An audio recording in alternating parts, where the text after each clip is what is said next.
saya minta pada para jemaah untuk tidak usil dan tidak memusik apa-apa yang ada di dalam kawasan budaya kaum Samud kita.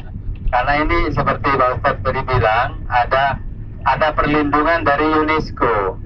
Saudi bertanggung jawab melestarikan kawasan ini. Kadang-kadang ada patroli, jadi kalau grup kita masuk 1 bis, 2 bis, itu nanti diikutin, ada petugas patroli yang ngikutin. Walaupun baju mereka itu baju biasa, top, baju kayak orang Arab pakai top putih itu, tapi mereka itu intel ya, mata-mata. Jangan sampai kita ini bermasalah dengan mereka ya. Itu yang satu yang saya minta. Yang kedua, oke, soal waktu. Nanti soal waktu juga. Jadi on time lah, jangan, boleh foto-foto di luar ya. Tetapi kalau mau masuk, saya harus menyampaikan hadis Rasulullah SAW mengenai kawasan Ula itu, rumah-rumah kaum Samud itu. Karena waktu Nabi kita Muhammad SAW dalam perjalanan perang Tabuk, para sahabat oleh Rasulullah diajak melintasi kawasan ini. Jadi kawasan yang kita lalui ini adalah memang jalur dagang, kafilah dagang Arab yang juga digunakan oleh jalur pasukan perang Tabuk. Sehingga ketika Rasulullah sampai di kawasan Al-Hijr itu, di kawasan Qasr Diwan sallallahu alaihi wasallam dengan para sahabat itu, Rasulullah memang menugaskan Sayyidina Umar dan batalion dan kelompok Sayyidina Umar untuk memecahkan patung-patung bekas kaum Samud. Tetapi Rasulullah melarang masuk ke rumah-rumah mereka.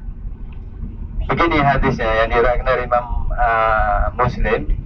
Rasulullah sallallahu alaihi wasallam bersabda, "La tadkhulu masakinal ladzina zalamu anfusahum illa bil buka." Kalian, kata Rasulullah, jangan masuk ke rumah orang yang zalim pada dirinya sendiri. Yang dimaksud adalah Samud ini, kaum Samud ini. Illa bil buka, kecuali sambil menangis. Jadi tur kita sekarang ini sedikit memiliki makna yang berbeda ya. Bukan sekedar untuk happy-happy, tetapi untuk proses belajar dan pembelajaran, kata Ustaz tadi. Kita belajar hikmah ya, bahwasanya manusia itu memang tidak pantas bersikap sombong sekalipun dia seorang raja ya. Karena apa? Allah sangat murka kepada kaum Samud ini gara-gara kecongkakan, keangkuhan dan kesombongan, karena mereka sudah merasa kuat. Oke, mereka diklaim oleh Allah memang kuat.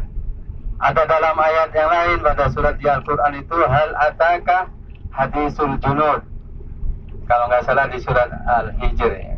Apakah sudah datang kepada kamu Muhammad berita tentang tentara Fir'auna wa Samud? Ialah tentara Fir'aun dan Samud. Jadi dua tentara ini memang kuat, tapi Samud lebih dulu, lebih awal dari Fir'aun. Karena Samud ini adalah kaum Nabi Soleh, maknanya 2000 tahun sebelum Masehi. Sedangkan Fir'aun itu kaum Nabi Musa 700 tahun sebelum Masehi gitu. Jauh sebelum Fir'aun. Bahkan di antara Samud dengan Fir'aun ini ada suku Iram. Suku Iram yang dibilang suku Sodom itu apa? Nabi Lut yang Allah balik jadi Bahrul Mayyit, jadi laut mati itu sekarang itu di Jordan. Kalau Samud, dia mengalami siksa azabul hun. Itu dia di awal atau diceritakan dalam ayat yang bunyinya begini, wa ammas samud fahadainahum fastahabbul ama 'alal huda. Adapun kepada kaum Samud, kata Allah, saya sudah beri petunjuk dengan diutusnya Nabi Saleh. Fastahabbul ama 'alal huda. Mereka memilih buta terhadap petunjuk itu daripada petunjuk itu sendiri. Artinya nggak mau dengerin Nabi Saleh. Ketika Nabi Saleh mengajak mereka bertobat dan meninggalkan berhala, bahkan mereka tidak nerima. Fa'akhadnahum bisa'iqati azabil hun.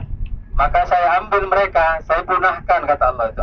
Diambil oleh Allah dengan sa'iqah, dengan sambaran azabil hun, siksa neraka. Hul itu sebenarnya istilah siksa dalam neraka, seperti sambaran api dengan intensitas yang sangat tinggi, bahkan sampai menggetarkan kawasan ini. Ini sebenarnya kita sudah masuk ke kawasan kaum Samud. Kanan kiri kita sudah banyak terlihat bekas tangan mereka motong-motong batu itu kan, tower-tower. Ini bekas. Kawasan inilah yang dicoba. Sebenarnya sepanjang sejarah manusia itu pernah satu kali manusia itu mencicipi dahsyatnya siksa api neraka itu, ialah pada kaum Samud. Al-Hun itu dalam ayat-ayat yang lain diistilahkan sebagai siksa dalam neraka, sehingga ulama juga berpendapat seperti itu. Itulah sebabnya kaum Samud itu menjadi punah, tidak tersisa, tidak ada keturunan, tidak ada waris, kata orang Malaysia itu. Kecuali Nabi Saleh dan sedikit pengikutnya, karena Nabi Saleh sempat meninggalkan mereka. Ya. Itulah ringkas